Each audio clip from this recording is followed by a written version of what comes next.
berbicara tentang tadi Pak De, sense of crisis. Melihat hari-hari ini salah satu yang menjadi krisis di bangsa kita, di negara kita kan tentang pendidikan. Kalau kita kembali kepada preambul Undang-Undang Dasar 45, kepada salah satu tujuan bernegara tadi, yaitu mencerdaskan kehidupan bangsa. Kalau kita lihat di Undang-Undang Dasar 45-nya sendiri, sebetulnya kan sudah ada nih kalau kita bicara tentang aturan mainnya tadi dibicarakan seperti itu. Tapi kan kemudian diubah, di amandemen gitu, diubah sehingga betul-betul berubah nih dari yang naskah aslinya nih, dari yang awalnya gitu. Maka kemudian hari-hari ini kan bahkan yang menjadi pelajar, yang kadang-kadang disebut siswa juga gitu, jadi bingung dengan tiap kali nanti berubah lagi kurikulum, lalu yang katanya kemudian pendidikan kemudian menjadi tanggung jawab atau kewajiban negara untuk membiayai. Kemudian adalah yang tadi, yang kalau tadi dikatakan lembaga-lembaga yang kemudian mengelola, yang pada prakteknya kemudian tidak sampai juga akhirnya kepada rakyat yang kalau berdasarkan Undang-Undang Dasar seharusnya berhak mendapatkan pengajaran. Ya, kalau di teks asli dari Undang-Undang Dasar 45 dikatakan tiap warga negara berhak mendapatkan pengajaran. Nah, ini seperti apa Pak De? Saya mau review lagi ya awal untuk kita kemudian bisa memotret persoalan pendidikan.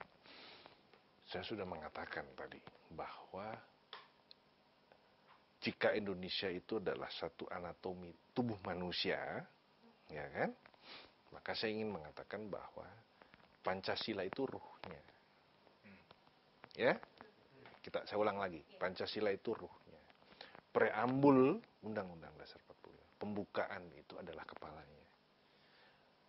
Pasal-pasal dan ayat-ayat, aturan tambahan dan peralihan sampai dengan itu adalah badan, itu batang tubuh, itu badannya. Dan Trisakti adalah kaki dan tangannya. Oke, clear ya? Oke. Lalu menyambung pertanyaan tadi tentang pendidikan. Anda bisa bayangkan, seperti saya sampaikan tadi, jiwa ini sudah hilang, ruhnya ini sudah hilang, digantikan oleh apa? Kapitalisme dan liberalisme. Jadi Pancasila ini sudah tidak ada. Yang ada adalah ruh kapitalisme dan liberalisme. Maka ketika kita memotret amandemen terhadap sistem pendidikan, undang-undang tadi, pasal 31 tadi, maka kemudian ruhnya adalah ruh kapitalisme dan liberalisme.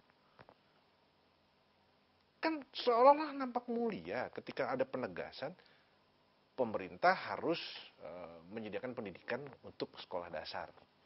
Ya kan hebat dong, mulia. Tapi pertanyaan SMP-nya gimana? SMA-nya gimana? Perguruan tinggi gimana? Kalau itu kemudian menjadi industri,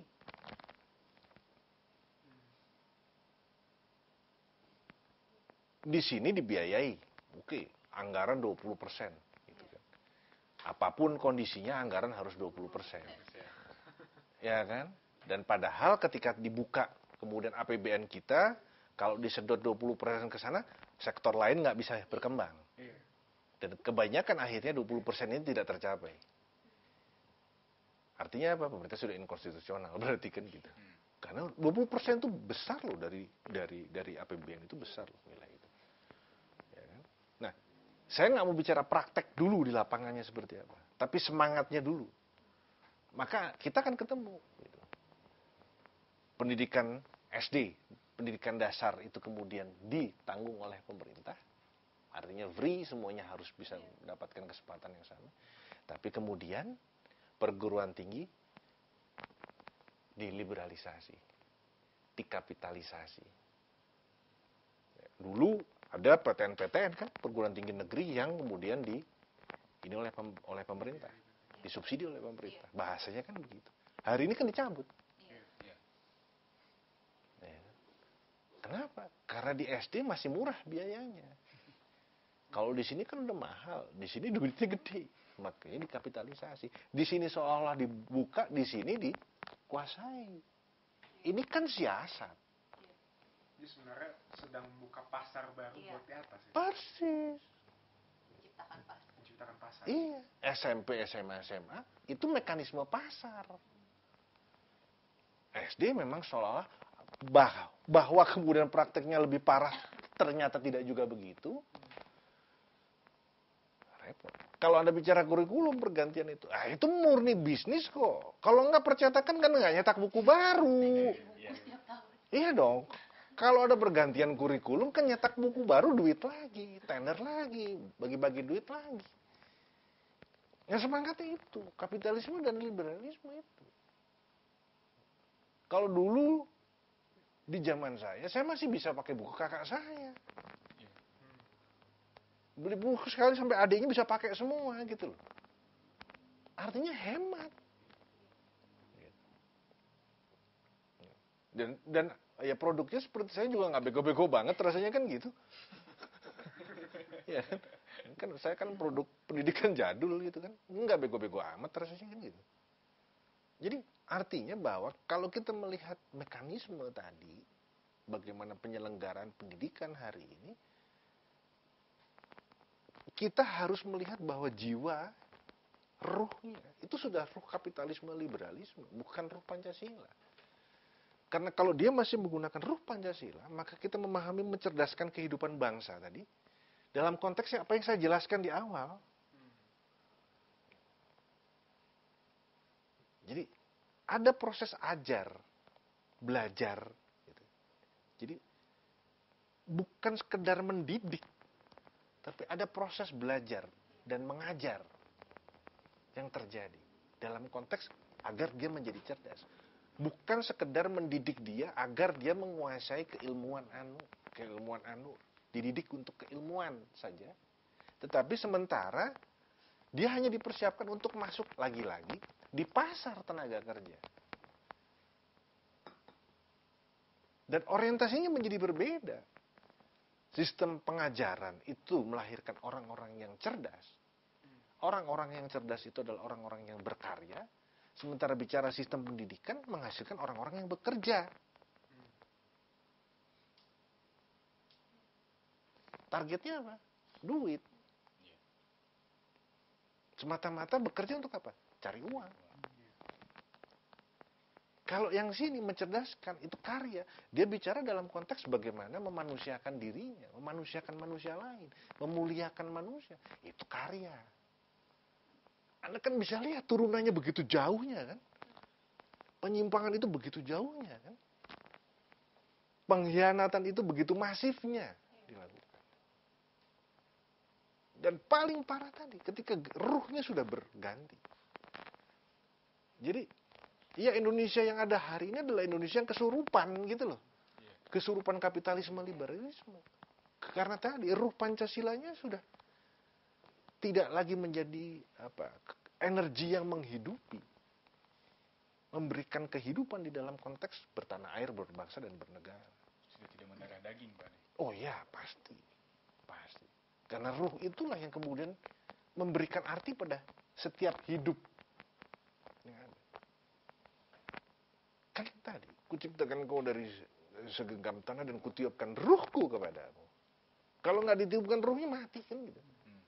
Makanya ruh itu menjadi penting dan Pancasila adalah ruh. Makanya Pancasila pun ditulis di dalam preambul, disertakan di dalam preambul untuk memperlihatkan itu. Biar ruhnya ada. Dan dia akhirnya menjiwai proses bertanah air, berbangsa dan bernegara, yang kemudian diletakkan pada aturan konstitusi yang disebut batang tubuh tadi. Jelas. Jadi kalau mau kita kembali, ya kembali yang benar. Pertanyaan tadi,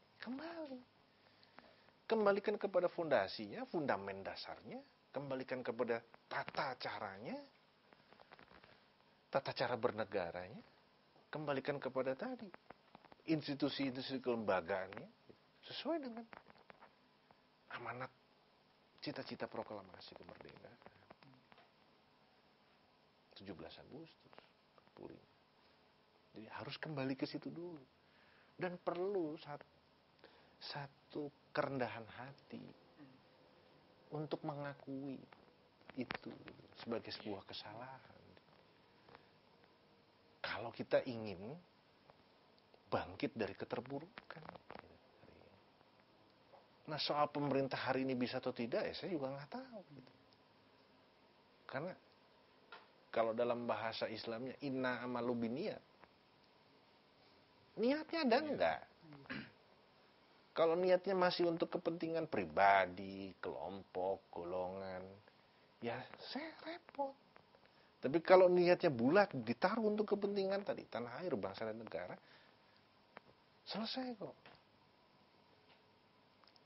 Dengan segala kerendahan hati tadi, mengakui bahwa proses ini salah. Dan kita harus kembali kepada yang sejatinya.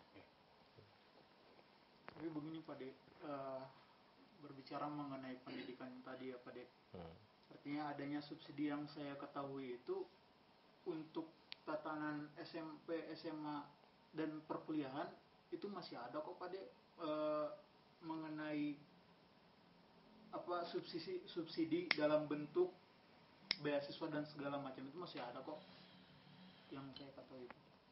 Beasiswa itu bukan subsidi. Lain. Beasiswa itu penghargaan kepada yang berprestasi. Ini intinya adalah untuk memberikan semangat, menyemangati. Ya kan? Satu.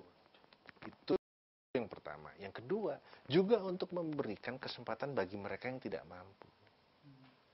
Ketidakmampuan mereka secara ekonomi tidak menutup kemungkinan mereka untuk bisa tetap melanjutkan sekolah. Tapi mereka harus berprestasi gitu. Maka beasiswa itu menjadi penting untuk stimulus sebetulnya, untuk memberikan hope, harapan bahwa kemiskinan itu bukan hambatan untuk kamu bersekolah. Ketika kamu bisa berprestasi secara akademik, maka jadi bukan subsidi kalau beasiswa itu. Benar bahasa Ali, itu adalah bagian dari apresiasi, penghargaan atas prestasi. Sehingga kemudian mendorong yang lain juga untuk berprestasi.